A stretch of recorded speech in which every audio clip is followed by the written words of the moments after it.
كل بني آدم خطاء، ولكن المشكلة أن تتحول المعصية أو الخطأ إلى عادة، زي التدخين أو زي ممارسة العادة السرية مثلا عند بعض الشباب. كيف نقدم لهم برنامجا للتخلص من هذه العادات؟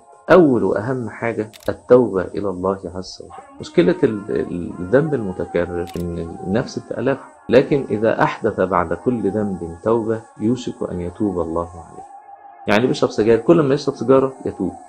حالة الندم اللي هي بتميز التوبة، الندم وإنه زهقان وقرفان من نفسه وإنه غلط وإنه ارتكب شيء يغضب ربنا سبحانه وتعالى، الكلام ده لما يعيشه شوية تبتدي النفس تتأثر ويحدث فيها مقاومة لهذا الباطل. بالنسبة للمدخنين، اللي عايز يبطل تدخين لازم ياخد مع نفسه قرار. القرار ده ايه؟ ان انا مش هشرب سجاير او مش هدخن قدام الناس. ليه؟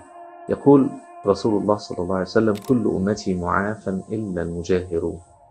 يعني كل واحد ربنا ممكن يعافيه من الذنب اللي هو فيه، لكن ان انا اجاهر بالمعصية دي واعملها قدام الناس يبقى انا بنشر هذه المعصية في المجتمع.